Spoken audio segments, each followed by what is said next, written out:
Good morning, everybody. This is Dr. Robin Beeman from James Cook University, speaking to you on board the ROV Falkor as we are conducting our dive 402.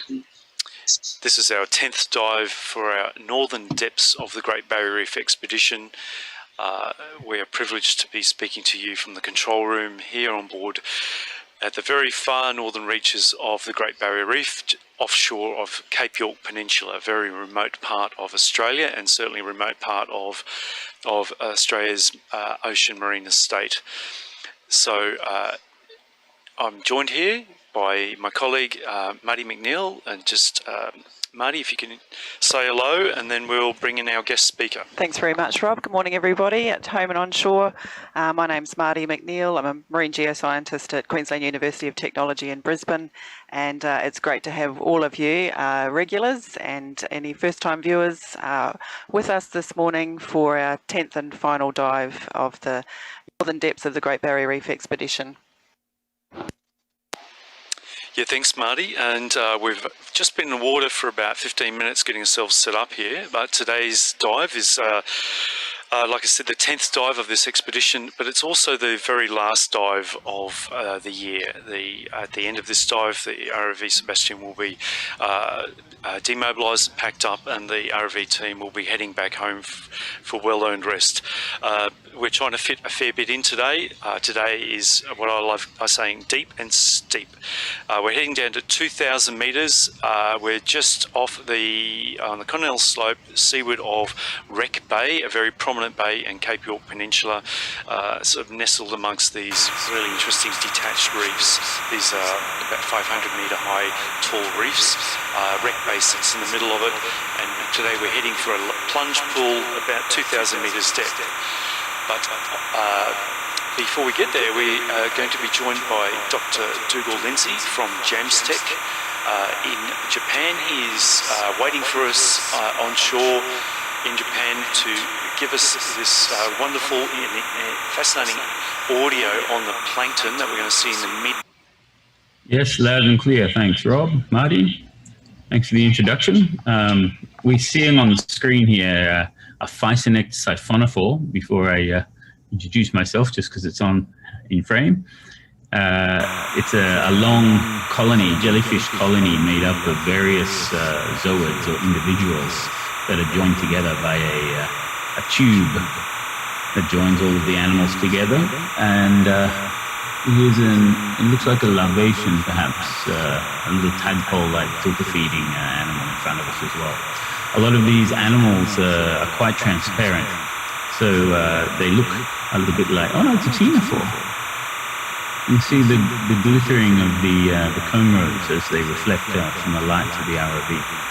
So we're going to be doing a slow descent today, going slowly forward and obliquely down, trying to get down to about 1,200 meters, we hope, in slow survey mode before we push on down to the seafloor.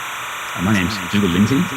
I work for the Japan Agency for Marine Earth Science and Technology, and we run Japan's submersible and ROV fleet for academic and science research institute-based fleet. And I was supposed to be in Australia taking part in this exciting cruise with the Schmidt Ocean Institute on the Falkor. Unfortunately, because of COVID, I was unable to make the trip, but I can take part here remotely. Oh, here's a low-bait ctenophore coming into view. The mouth of the animal is pointing down. It's that bright white stripe in between the two lobes. You can see the combs on the upper half of the animal there glittering as the comb plates reflect the light from the ROV.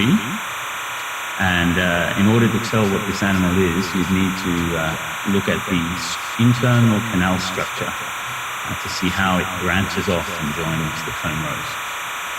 Ctenophore taxonomy, there was another one just before, so we can keep on going and see if we can find another individual. Thanks. The ctenophore taxonomy is still, people were catching them in buckets and observing the live animals. After the turn of the century, most sampling started to be done with nets, and after the silk nets were phased out and nylon nets were used, the nylon's a lot more hard, has more edges, and breaks up the gelatinous plankton more than the silk did. So a lot of the good taxonomic work happened back when there were silk nets. Now we're having a bit of a renaissance with this in situ submersible and remotely operated vehicle caught animals, where we're able to see the animals in pristine condition. And that includes what we're seeing here today, where we can see them in situ in their natural environment to see how they act, what they eat even, because the stomachs are often transparent.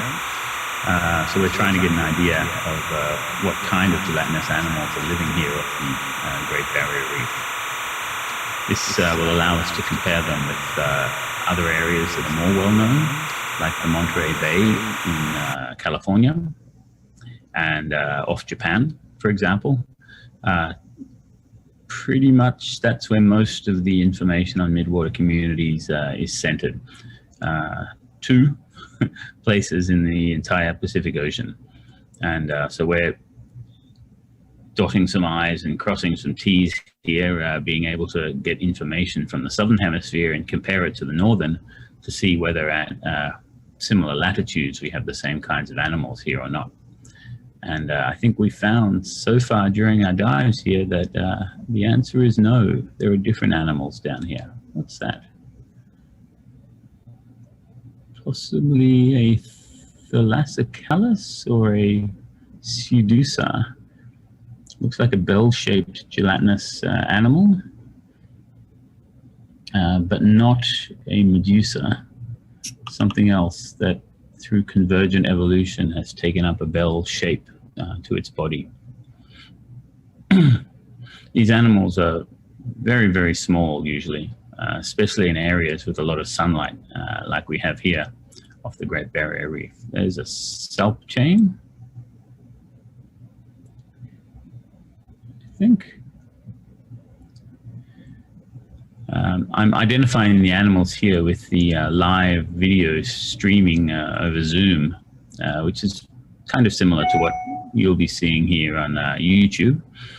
And the original video is being captured in 4K and being saved in a non-compressed form on the ship.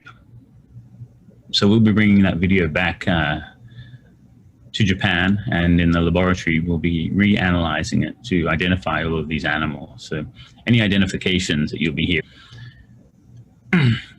But just having this imagery in front of me while I'm sitting here in my lab in Yokosuka in Japan, while the ROV is in the water off the northern Great Barrier Reef, is really mind-boggling. Yeah, Dhugal, you know, we've done quite a few of these dives now. It never ceases to amaze me, the technology required to get all this to work together. People are commenting about the audio. There's some background noise. We're just trying to solve some of these audio issues. Roger that. Quite a lot of marine snow here. Very productive for a tropical low nutrient area. I'm pretty sure we're looking at oceanic marine snow, like not directly connected with the reefs, even though the reef's only about 3 kilometres away from us. We are in what's called the Erie Current, or the Coral Sea Countercurrent, and that just sweeps in out of the south. It's the South Equatorial Current that brings this water mass in towards the northeastern part of Australia. Is there likely to be a lot of eddies or mixing of water masses or upwelling or anything around here as well? Or Not is it really. Just purely like... Yeah, the area is known for upwelling, but more in the sort of summer season, which is still about a month or so away. Definitely the water's warming here and it's beautiful sunny conditions outside.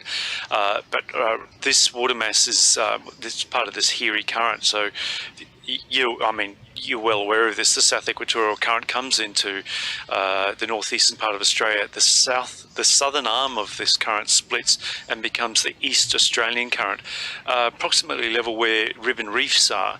A beautiful siphonophore coming into view. I'll just be quiet. Actually, it's a salp chain. It looks like a siphonophore, but these are salps, which are pelagic relatives of the sea squirt. Each of those white spots is a stomach, and the animals are joined together end on end.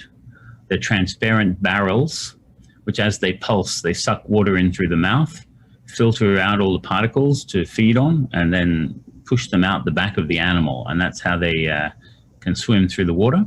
When they're all joined together like this, that's a lot of propulsive force, where the cross-sectional area of the leading or front salp individual there is the same cross-sectional area no matter how many salps are in the chain, but each salp that's in the chain will speed the animal up and give it more propulsive force. These things can swim really, really fast, even though they're mostly made of water and are gelatinous. So it's a bit like the peloton on the Tour de France. Altogether, the peloton goes faster than an individual. Yes. Yes, and every now and again you'll see one of the salps become detached, which happens on the Tour de France as well, doesn't it? We're like this big truck that's just run into the chain. Yeah.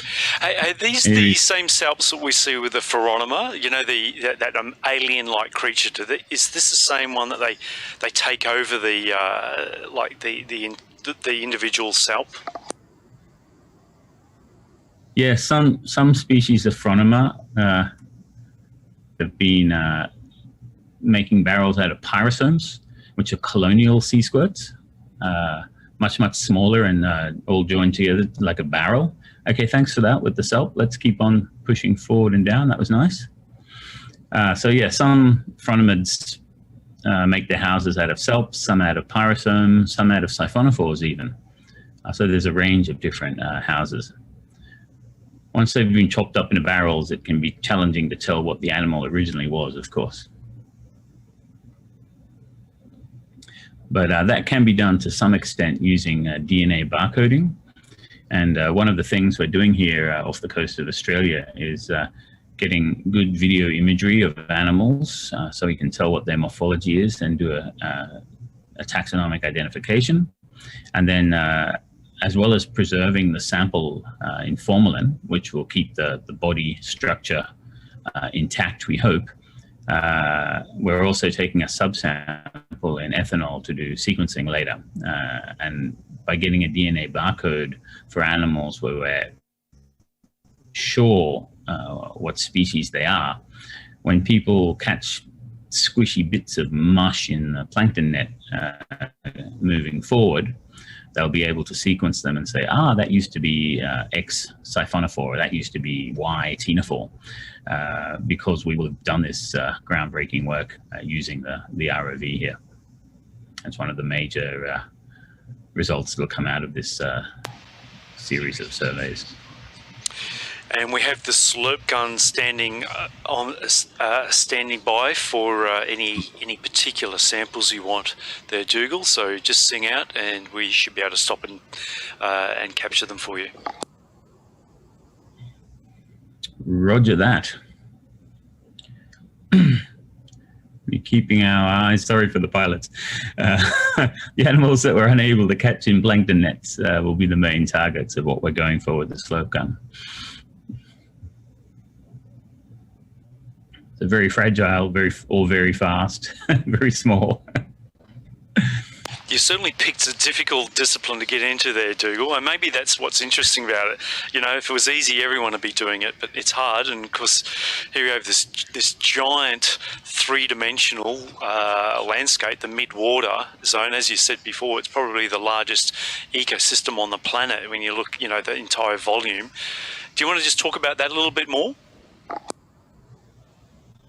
Yeah, so if you think that 70%, as you say, Robert, you think 70% of the Earth's surface area is made of the ocean, and the volume taken up by the mid-water zone, which is the area of the ocean where there's not enough sunlight for photosynthesis, and which is also above the seafloor. That's a huge volume. It's 95 completely unexplored. There's been a push in recent years to learn more about it because between the surface and the seafloor, any of these sinking particles or animals, etc., get eaten and re-eaten again and excreted and eaten again and like transformed. This is a larvation house, I think, with a lot of particles clogging the outer filter. Oh, that's a weird house. Zoom in on this a little bit more. It could either be covered or it might, yeah, okay, so it's a bilobed structure. It looks like an oikopleurid. The external house has these big bright white dots on it. So they've been kind of clogged with large particles, which are too big to fit in the larvation's mouth. And then the inner filter catches the smaller particles that the larvation's actually able to ingest, small enough to fit in the mouth. And quite a lot of carbon is sequestered, taken up by these larvation houses. They're able to, the animal's like a little tadpole that sits inside the house, flapping its tail, and the tail produces a current which sucks the water into the filter structure. And all this marine snow you're seeing here is prospective food for the larvation to eat. Some of the particles are too big, so it filters them out of the filter using that outer filter, and then the smaller ones are caught on the smaller filter so the larvation can eat them. And they can make a house a day, for example. Some of the smaller species are even more common than that. It doesn't take that long for the filter to be clogged by large particles. The animal will then escape from the filter, and it keeps a deflated filter under its chin. And it can blow it up in a matter of moments to make itself a new house so it can go on filter feeding. And so these very large houses, which are clogged with food-rich particles, then slowly sink down to the seafloor, providing food for the animals below. And some studies have shown that this also looks like a sinking house. Yeah. Some studies have shown that these larvation houses can provide 30 to 50% of the carbon that the benthos needs to survive. And many of them aren't trapped by sediment traps because the particles are so large. When the cup-like sediment trap, marine snow particles, if they're very small, will fall into the sediment trap. But if the particle's too big, it's like trying to drop something into a bucket that's already full of water, and the particles tend to like hit the stationary water inside and then flow out to the sides and not get caught. It's very, very hard to quantify them. But with cameras like this, we're able to see another larvation house. So there's larvation houses all over the place. You can see the inner filter, but I cannot see the animal. Dhugal, just from marine geology, would you say that some of these particles in the larvation houses, they become part of the sediment, or are they just organic material that's ingested by some other material, and everything's at a very, very minuscule level below the size of sediment particles? That's a very interesting question. Tunicates, which is what these larvations are, there goes another larvation house. They're able to produce cellulose, animal-based cellulose, not plant-based cellulose. And the chirality of animal-based cellulose is opposite that of plant-based. When I say chirality, it's like, although it looks to be the same, like your right hand and your left hand look to be the same structure, but they're not exact copies of each other. One is left and one is right. The thumb's on a different side for each hand. The same things happens with molecules, where the various atoms are attached to the molecule can mean you have left-handed forms and right-handed forms. And most of the forms in the natural world are of either left or right. I can't remember which one right now. But all of the enzymes that have evolved to degrade those molecules have evolved to work on the most common of the microbes or animals that could possibly access it. And the cellulose, which is produced by the tunicates, is not readily degradable. So the tunics of pyrosomes and the fire bodies, the matrix, the hard matrix in the gelatinous bodies of salps, the fibers in the larvation filter feeding houses, all of these things that have cellulose in them, and the cellulose is unable to be degraded. So those will certainly become part of the sediment. Yeah, thanks, Dhugal. I mean, we're often, when you actually pick up sediment from the seafloor, even where we are going to be today, 2,000 metres down, and you rub it between your fingers, you know, it's very, very slimy. You know, you need to have a look under a close, powerful microscope to actually see the organisms. But, you know, what you're saying is planktons, organic material, can actually become part of the sediment. So that's pretty interesting. Yes, definitely. And the sediment, as you well know, is not the same everywhere. If you get a large larvation house, like say the species Bathycordius, genus Bathycordius, they produce these houses that are over a meter in diameter. And one of these can sink at 800 meters a day, for example. And as they fall, they scavenge all of these particles. Like they hit a particle and it gets stuck to them. They hit another particle, it gets stuck to them, and they gradually get bigger and heavier, and they sink faster and faster the heavier they get. And one of these things landing on the sediment brings a huge amount of food just to that patch. And the sediment a meter away from it can still be very low nutrient.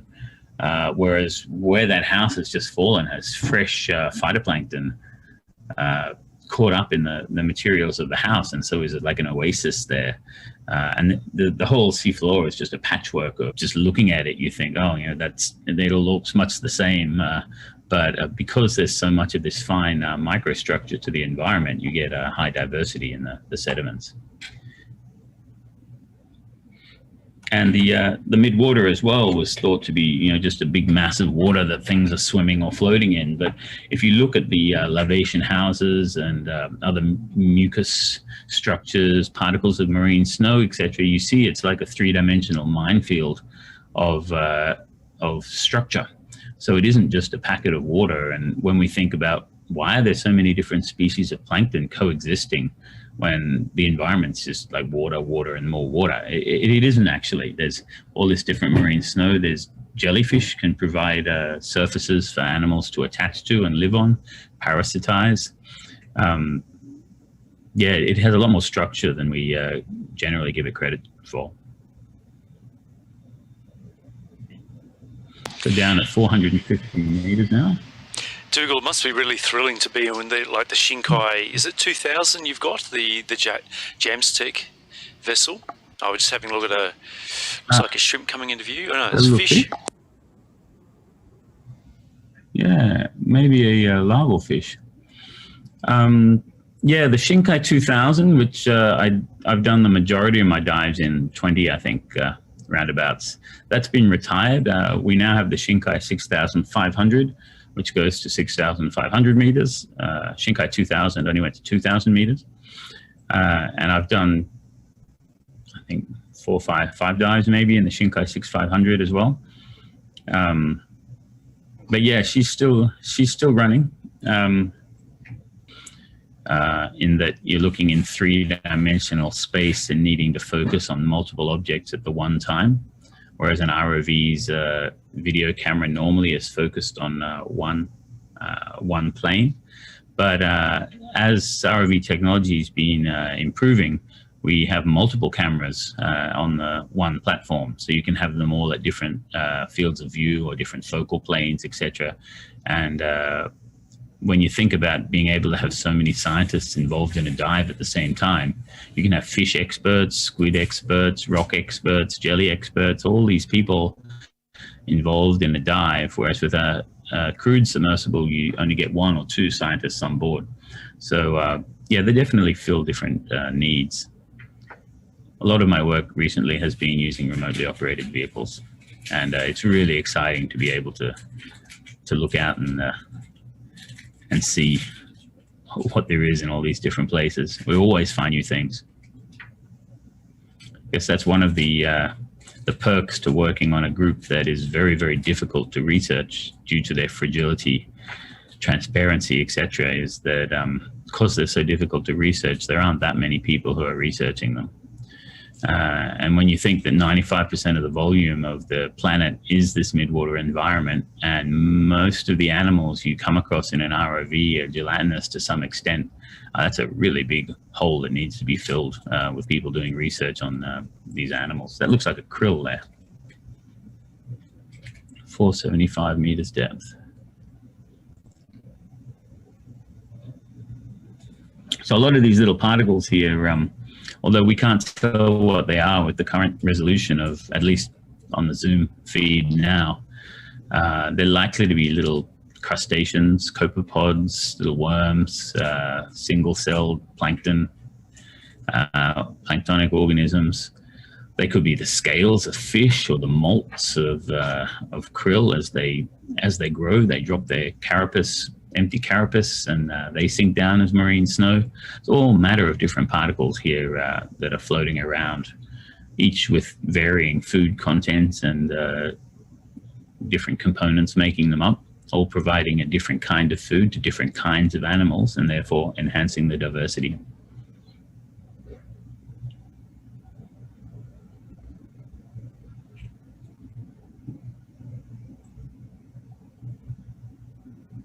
There's definitely fewer animals around than there were at the Cairns Seamount, for example. Yeah, that's right. We're a bit closer to the Great Barrier Reef there. Just chatting with Cody, one of the pilots sitting next to me. He's saying the current here is sort of strong-ish here at 485 meters. We've actually been on exactly the same position since we started the dive. So everything, what you're seeing in front of you is just the current really bringing the, as you say, the windscreen of a car. The current is actually bringing the marine snow towards us, but the ROV isn't actually flying horizontally here at the moment. Right. That's a lot of lateral transport from areas further north, bringing all this food down along the edge of the reef. Yeah, wrong hemisphere, mate. It'd be from the south. It's 10.4 degrees C. Okay. Wrong hemisphere, yes. Yeah, when you're looking at like a single ROV dive like this, and you have to get your head around the fact that the water column that you're seeing shallow, like a patchwork of different water masses moving at different speeds in different directions, and we're just getting like one survey through the middle of it all. Hopefully with the dives, we did dive off Fraser Island earlier. We've got this one here in the northern Great Barrier Reef, and then we have a series of them further south. So hopefully having those extra dives at varying latitudes along the edge of the reef will help us piece together which animals originally came from where and which have been swept into other areas in the currents. Yeah, Vicky Lowe here on board, she wrote a blog piece about these cold water currents sweeping up from the Southern Ocean.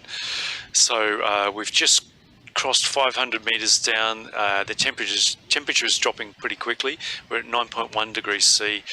So we've crossed into this sub-Antarctic mode water, and the further down we go, we're getting closer to Antarctic intermediate water. Both these water masses were sourced from the Southern Ocean.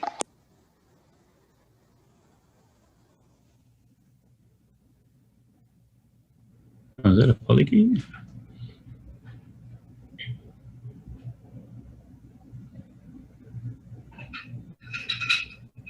See what looked like krill. I think that was a polychaete worm just before. One would expect at this depth we might find Colbenema. Keep our eyes out for a jellyfish with bright blue tentacles.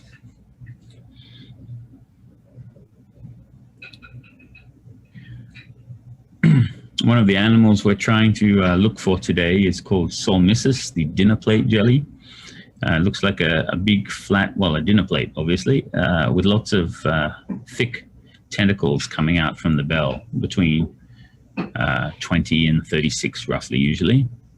And we have specimens of these from Antarctica and from Japan, and not so many from in between, apart from the ones that you guys have sampled on the Falkor. So we're hoping to do a genetic analysis of these, because it looks like it's the same species in Antarctica as it is in Japan, and there's no samples from in between to see if there's any gradation in them or not. They're one of the seems one of the most important predators of other gelatinous animals. So the salps that we've been seeing swimming around would be one of their favorite prey items. We'll just keep our eyes peeled to see if we see any. Very surprised by the low. Oh, what do we have here? Is this a ctenophore? Yeah, we're thinking ctenophore. A low-bait ctenophore of some kind.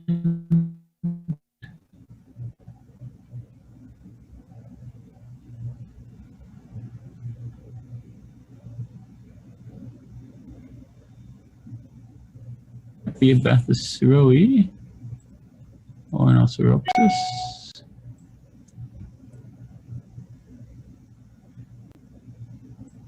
Are any tentacle bulbs visible?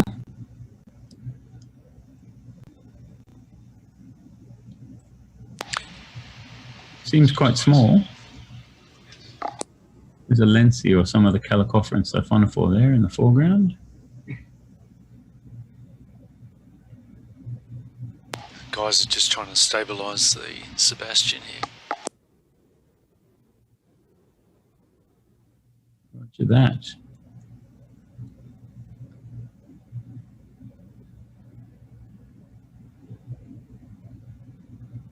Sort of fairly wide body for the length.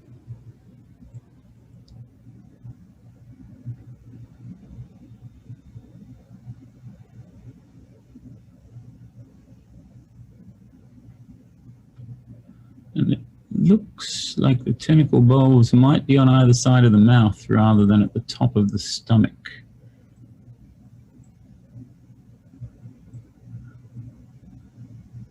Hello, hello, is it missing oracles? Where the two fleshy lobes are meeting the body, are there two ribbon-like structures on either side, so four in total? Yeah, we're looking Can't closely. see any.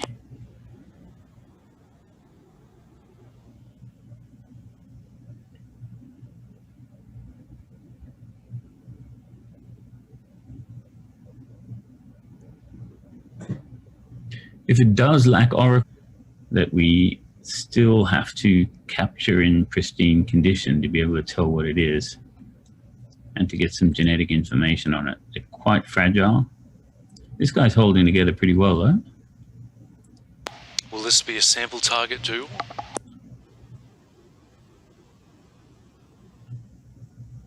If we see there's no oracles, then yes.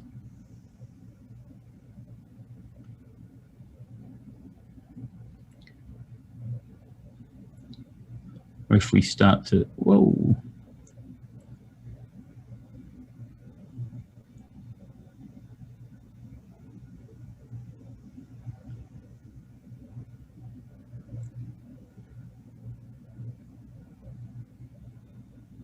Hey, he's still holding together. He might survive a sampling attempt.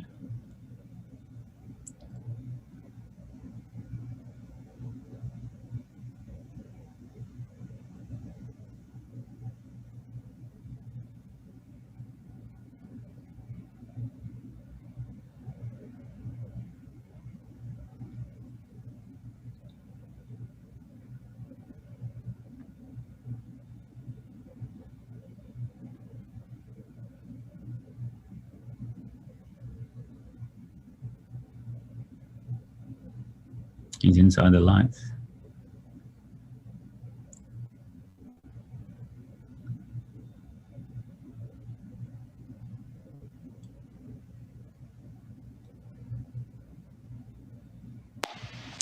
We've got the situation camera. It's a bit wider looking down as well. We've got, 10 cameras all around here. So just trying to get it out of the ROV wash.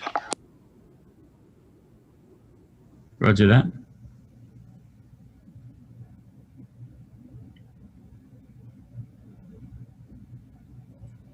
Yeah, once we get a nice tight in focus shot, it would be nice to sample this.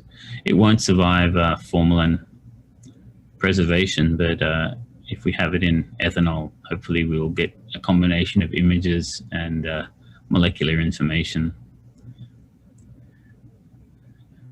to describe the species, hopefully.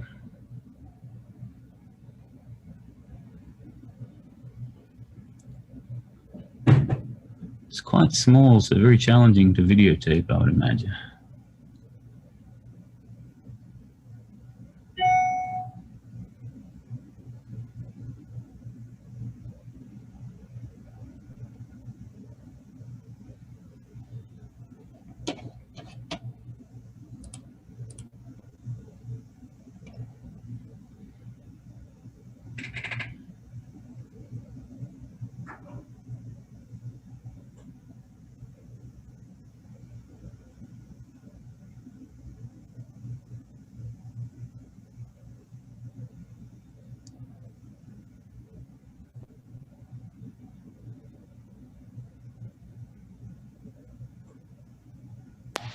Yeah, this one's definitely gone through the washing machine for this view. Probably do all right with the slurp gun.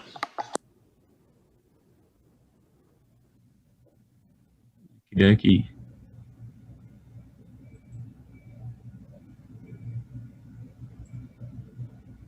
When you're ready then, let's eat some noodles.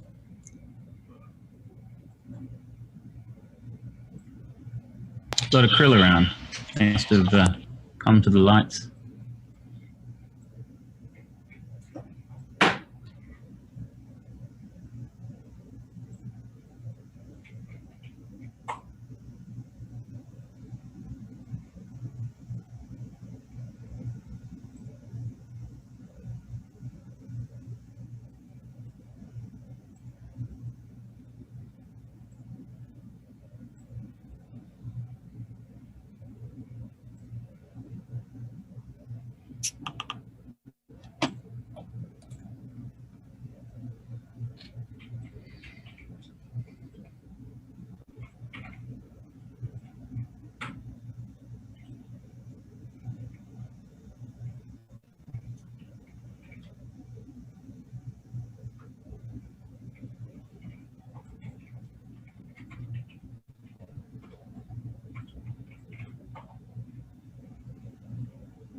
Doing a good job keeping your eye on this guy. Yeah, it's pretty challenging.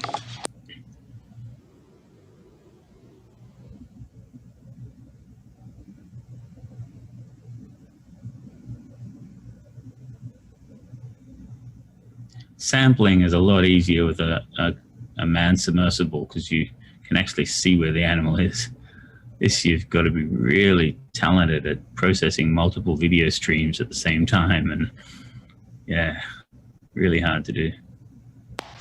Yeah, you kind of lose your depth of field a little bit. You think the end of the slurp gun is right next to it, but it's actually beyond it. So we are using a range of cameras here to get a sense of scale. If you're used to the animal and it's like a fish or something where you can kind of gauge its size or how it might swim, it's a lot easier than things that you've never seen before. That's for sure. I remember coming across a jelly and thinking I could suck it up in the slurp gun, and when we actually worked out how big it was like 5 times the diameter of the intake tube and wouldn't fit.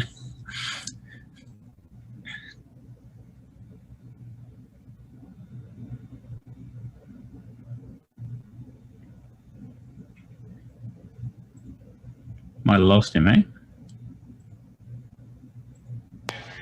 No, we found it. If we did, we can... Oh, you found it? Oh, was that him?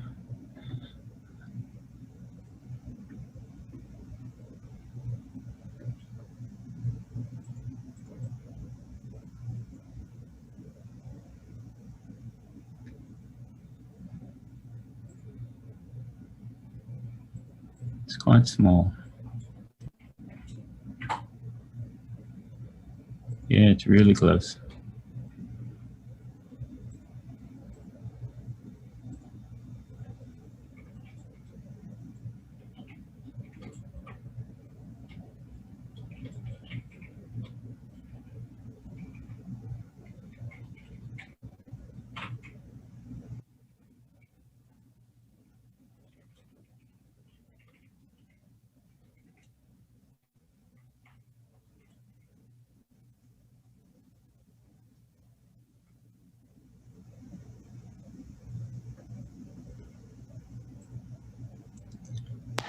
Guys are trying to do just the tiniest of movements with the ROV so it doesn't get blown away in the wash.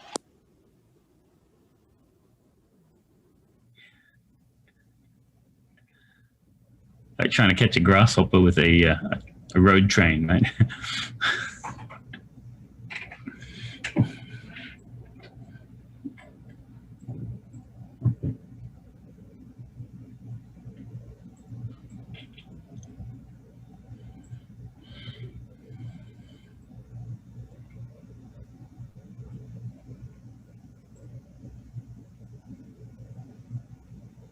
Just imagine what would happen to this guy if he tried to get in a plankton net.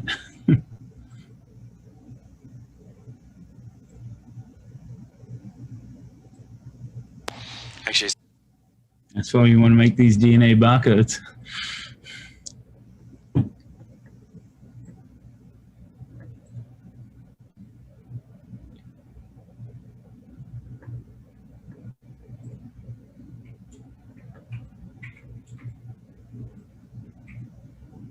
Might have caught him? Yeah, we think we got him, Dhugal. Excelente. And here's Thank something you. else Great. while we're here.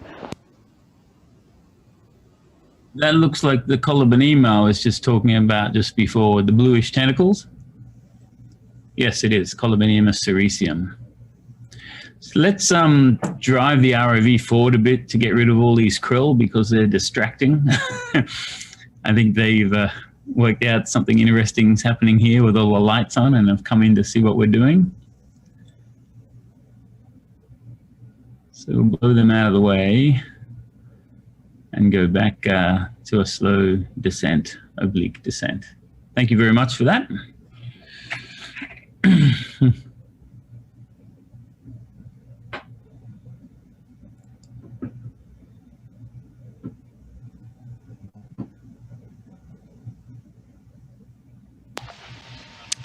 Dhugal got a question on YouTube.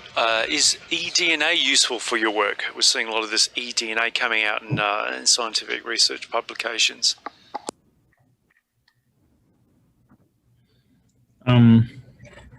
eDNA is still really in its infancy, I think. It can be very useful for various questions, like has there been a change before deep sea mining happened compared to afterwards, for example? Because as long as you're using the same primers in the same way and you're comparing the same subset of all the organisms that are there, then you can see a change. Right now it's, oh yes, you've got him. There he is, yes. Awesome. So eDNA is,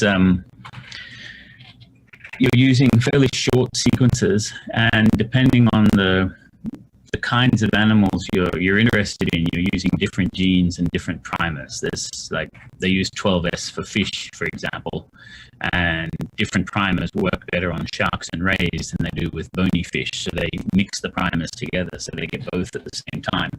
The fish eDNA stuff is becoming quite well characterized and is moving from infancy into the the teenage years, perhaps. But with a lot of the other animals, we still don't know which primers work with which taxa groups.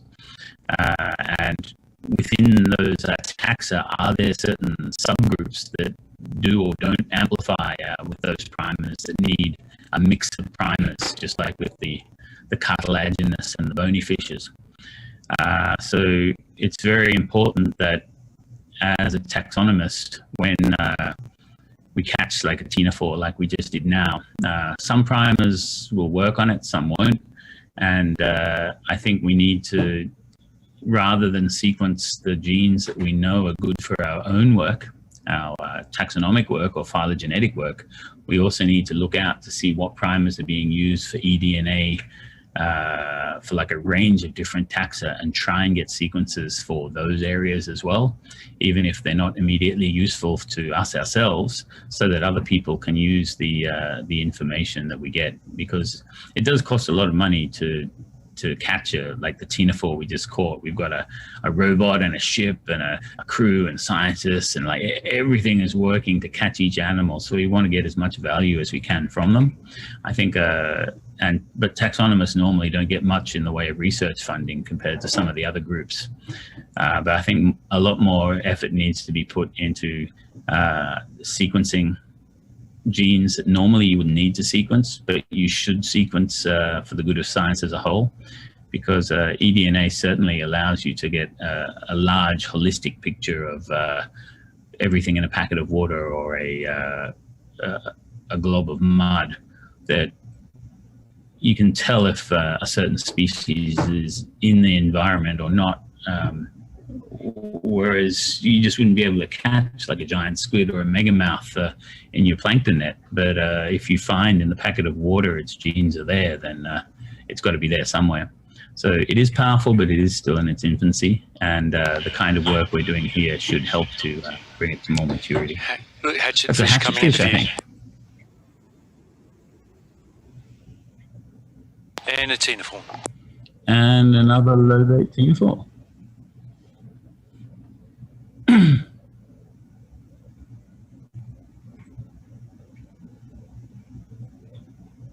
So you're same species or different to the one we just caught?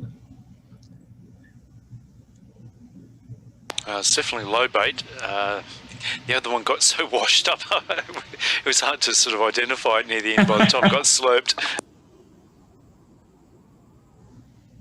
True. And welcome to Jeremy Horowitz, who's joining us from Townsville. Jeremy's our black coral expert. It's good to have you watching in, Jeremy.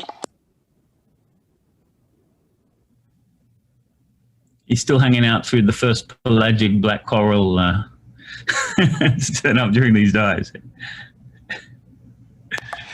Yeah, well, I think he's got every other black coral down there on the seafloor, so he's looking for up in the water column now. A bright white spot, the tentacle bulb, or has it got something in its stomach?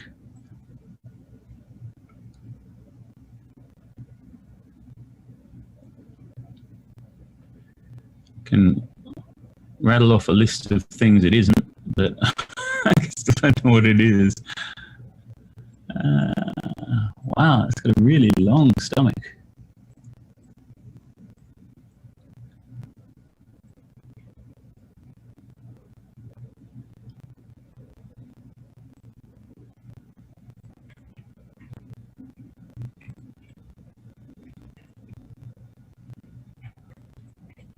Looks like you have some good shots in here.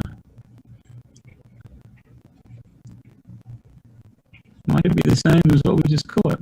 Huh.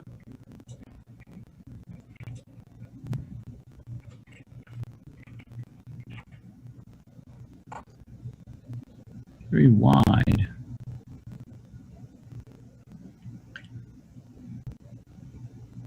Can you see if it has two separate lobes rather than a continuous bell?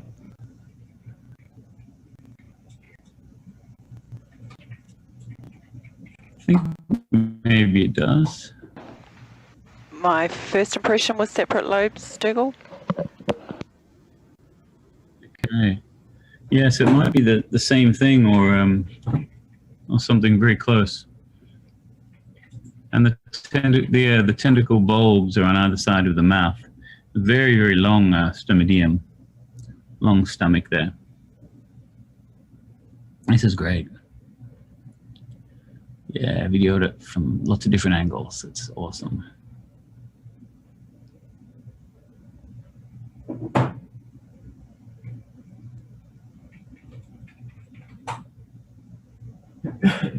Oh yeah.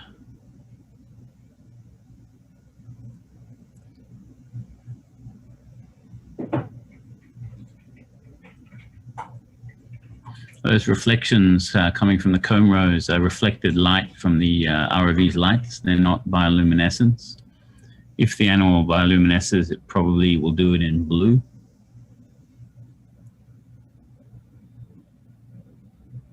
There were some good shots. If he's still around, I wonder if you could suck this guy up too, please. We can still see him in the sit cam, Dougal. We'll just keep an eye on him. Roger. Yeah, with video of that quality, it's good to have a sample of him as well.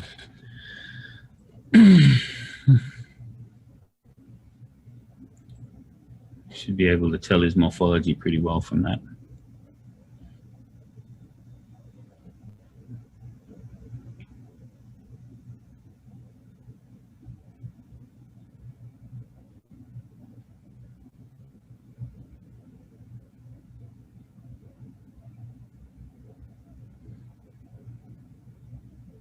They're small.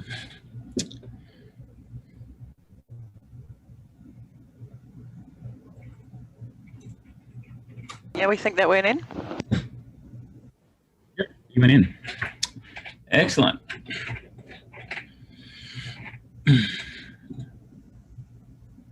Tuneful day today.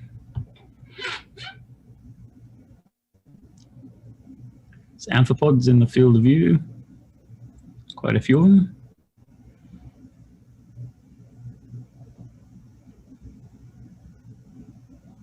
And krill again.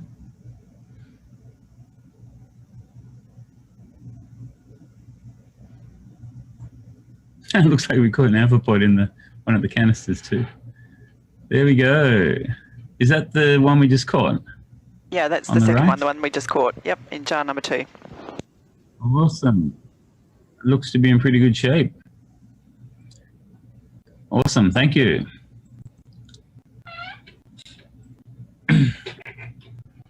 Okay. Let's go hightail it out of the krill cloud again. While I keep my eyes closed.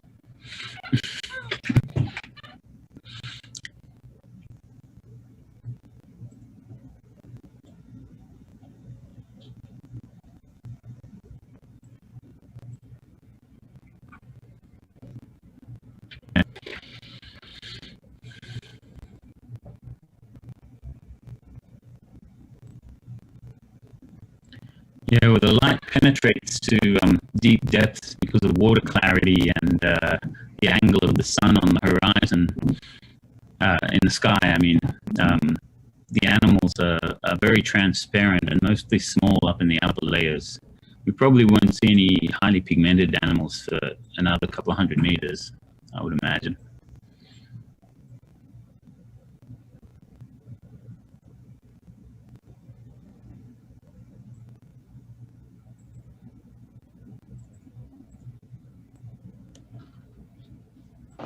Dougal, with most of these midwater plankton surveys, you're sort of focusing on a depth range down to about 1,200 metres. Is that so that you can standardise between surveys? Yes, it's standardising between surveys. The Oceanus Explorer, we also do down to 1,200 metres depth, and they've done dives in various other places off Hawaii and in the Central Pacific. Most midwater vertical migrators, probably 1,200 would be the maximum that they'd be able to migrate to. So it's the busiest zone, I guess you could say, with respect to what's going on ecologically in the midwater. Below that, everything's dependent on mostly sinking material, although there is some migration of deeper fish up to the 1,200 meter kind of depths to catch the animals that are migrating from the surface down to 1,000 meters. So kind of like a ladder of one eats the other going down into the ocean. Ooh, what do we have here? Something interesting here, Dhugal. It seemed to be moving pretty fast. Ooh, what is that?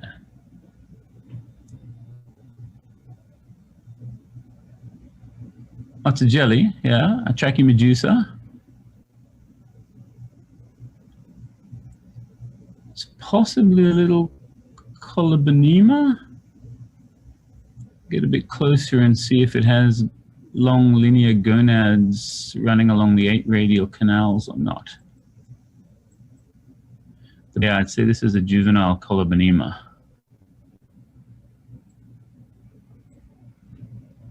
Yeah, I'm pretty sure of that.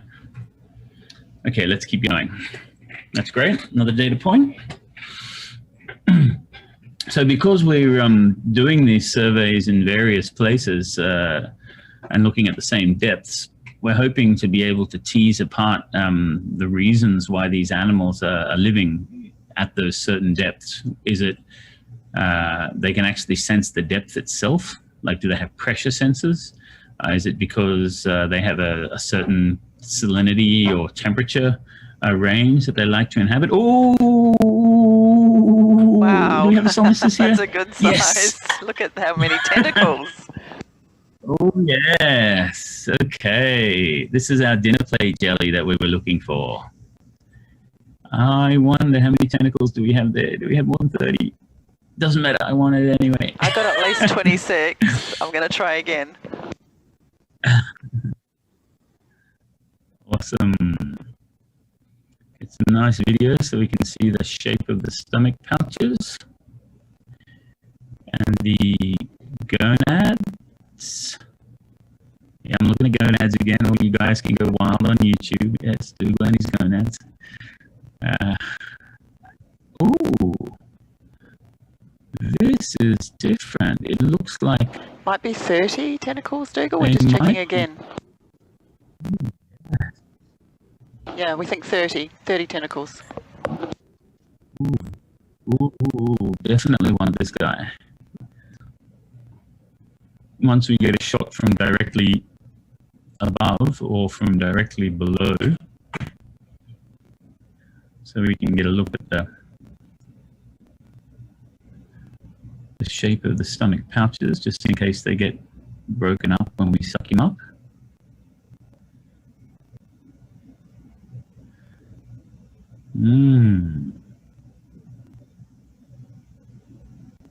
And because we're recording on multiple cameras here as well, we have, it's not just the 4K main camera we'll be relying on to do the work later on. We'll be looking at all of the video feeds that we have to characterize the morphology of the animals and to count how many of what is where.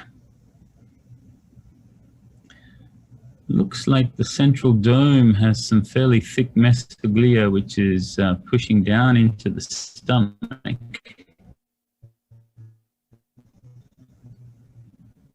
And then it eats large gelatinous prey, which is why the full mouth with, it looks like no lips, just a rounded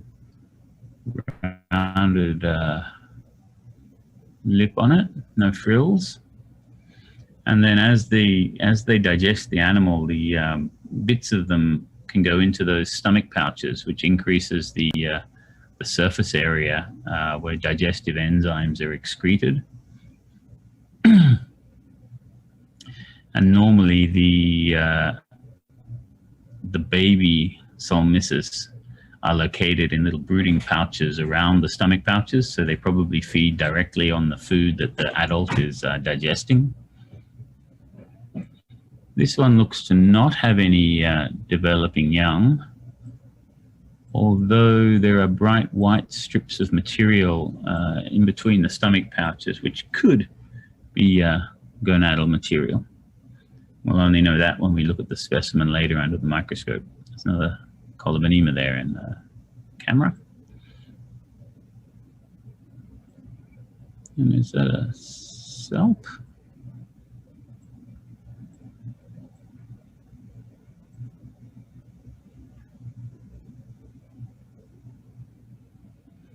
Let's hope his diameter is less than the diameter of our suction. We think he's certainly bigger than the diameter, It's so not, he might get torn up on the way in. Oh, really? That's okay. As long as we got with the sample basket or something of a known size, so that we can measure his diameter later on.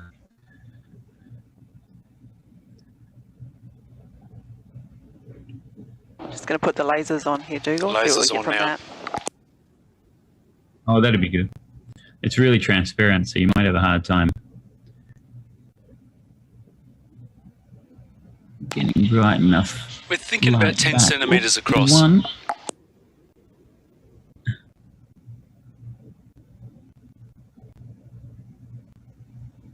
You can see one light on him.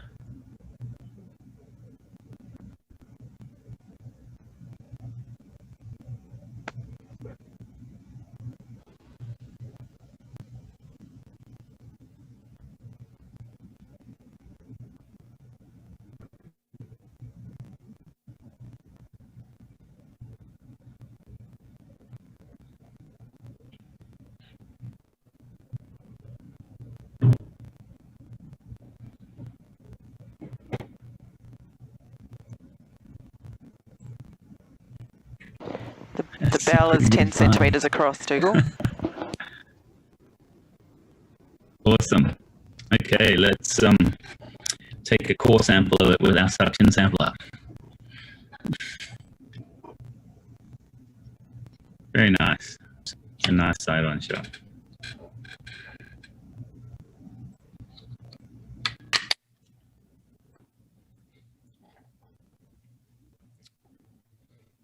Okay, slurpy. So is this jellyfish big enough to get these the krill that are coming in, or is it looking for smaller animals with those tentacles? It's looking for gelatinous animals to eat. If it does eat a krill, it'll be probably because the krill has been eaten by another jellyfish, and the Solmissus will catch the jelly and just happen to eat the krill at the same time. I don't think they're very good at digesting hard-bodied animals, and the spines and things can damage the soft bodies of the Solmissus as well. Oh, nice one. Yep, jellyfish ramen.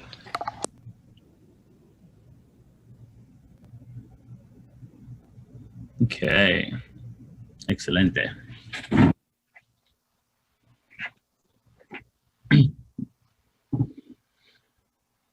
Great.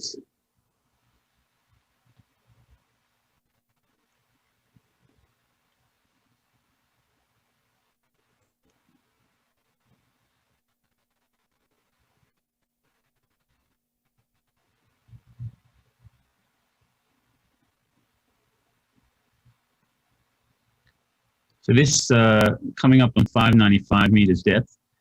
This is around the kinds of depths where the majority of animals that migrate to the surface at night will be hanging out during the daytime. Some animals will go deeper, but most of them hang out between 300 and 600, or 400 to 600 maybe, because it's so bright in the surface waters here. So it's where you'd expect to see most of the action happening. Mind you, that can be modified by the kind of water mass which is present here at this depth. It might be too cold or too warm for what would normally be here, depending on what the water's like. For quite a while now.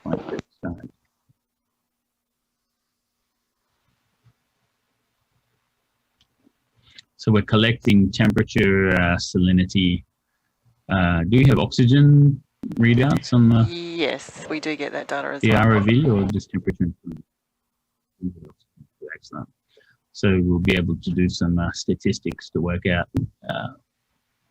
what are the most important factors determining the distributions of the different species.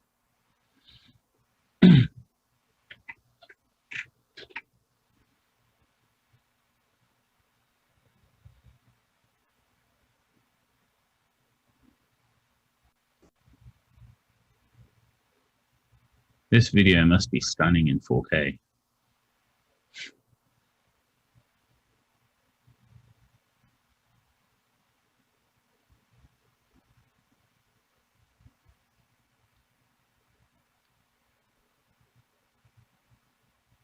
A lot of these marine snow particles will be covered with bacteria that bioluminesce when they're stimulated. So like turning on a light like we just did possibly will cause them all to start flashing away. Being caught in the bow wave or the currents produced by the ROV is also going to cause them to flash. So as the ROV moves forward in the water, there'll be like a billowing cloud of bioluminescence, which will be coming out from... Something big on the right here. To the right. Yeah. It looks like it Looks might like a lasso is what it looks like. Yeah. It's a siphonophore. It might be an apolemia, the way I can't see any repeating white, clear kind of pattern on the long elongated bit there. Probably that area on the bottom will be where the swimming bells will be. Let's see if there's a pair of them, which would make it a period, or like a serial, biserial arrangement of lots of smaller ones there. It's looking like an apolemia.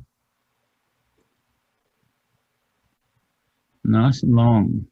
We can't really see the end of it, just it disappears in the gloom. Be curious how long it is. Oh, they can reach more than 10 meters in length. We really don't know how long they can be. Because if you don't disturb them, they'll just keep on growing and growing and growing. Oh, there we go. So it's a Physinect. You can see the bright white spot there is the float. And there's a series of nectophores, swimming bells joined behind it.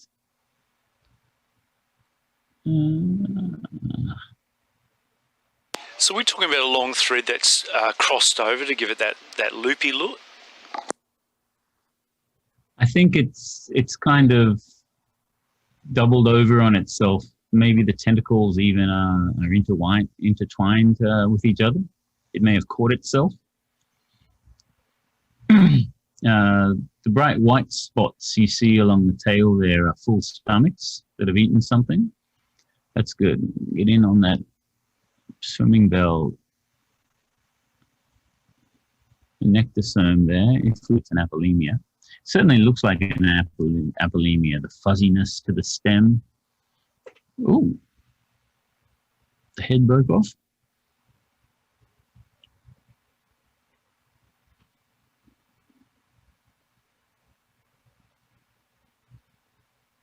They're very fragile. And that, it looks like the swimming bells have detached from the rest of the animal now. There's a budding zone on the base of that serial of nectophores there, swimming bells, and that'll bud off a new tail. So as long as that top piece there, the transparent top piece there is still in one piece, it'll go off and produce another great big long tail like that.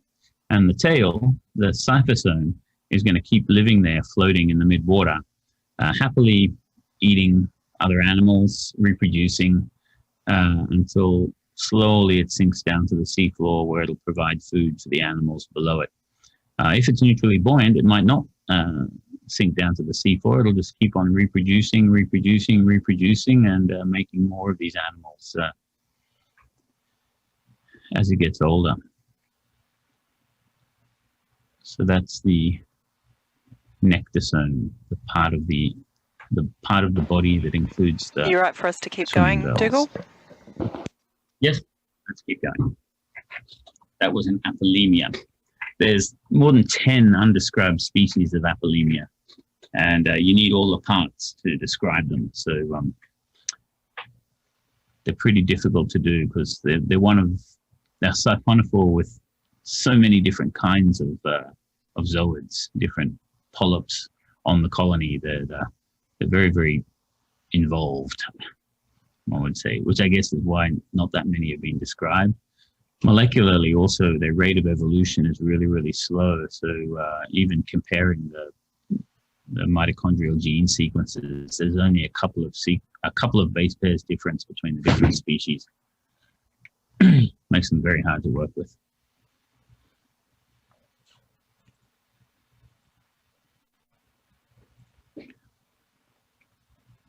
Some of those siphonophores, they can, like, even if the stomach in its relaxed state is like 2 or 3 centimeters long, they can expand to eat animals that are like 10, 15 Now the jelly centimeters. coming into This view. is another Colobonema.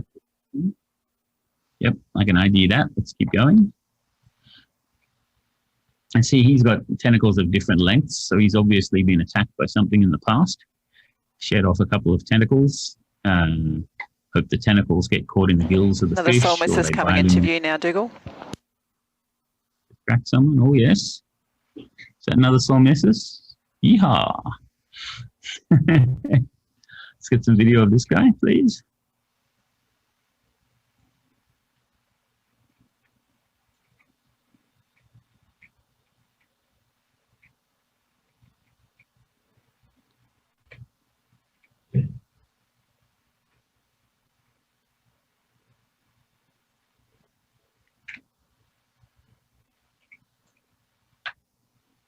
Nothing in this guy's stomach.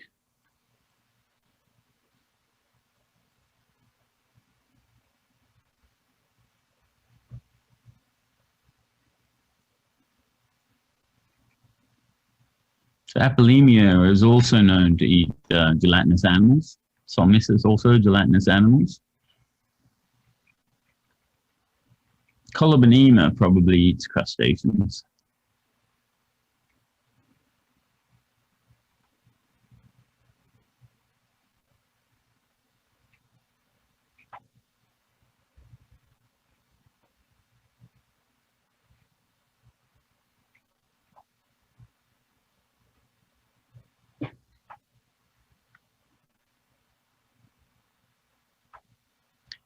And once we get a nice side on and a top on view, we can suck this guy up too, please. It's got less tentacles than the last one, maybe. Yeah, I think definitely fewer tentacles than the previous one, maybe about 24, but I've lost count as he's moving around.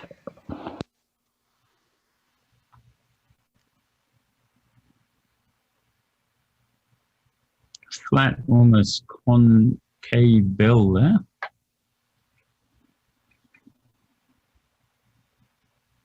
It's nice. Shape for swimming. It's not exactly streamlined.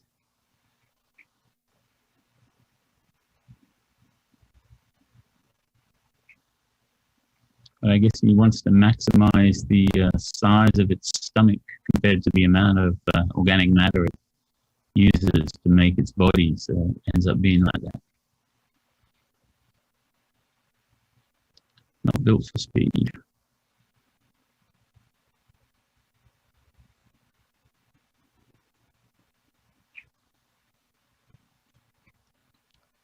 Awesome.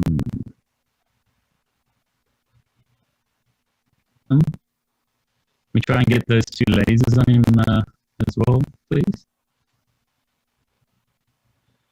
Seems a little smaller than the other one. Lasers are on, it's just that when we're really zoomed in, you kind of shoot looking over the top of the lasers. Right.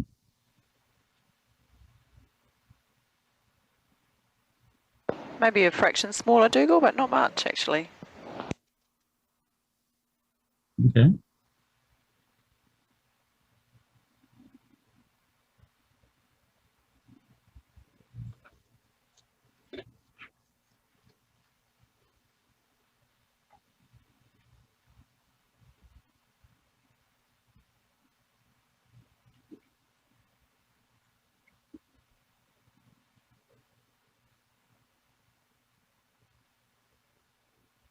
Okay, let's suck him up and keep on pushing down. Nice. N equals 2 from the northern reaches.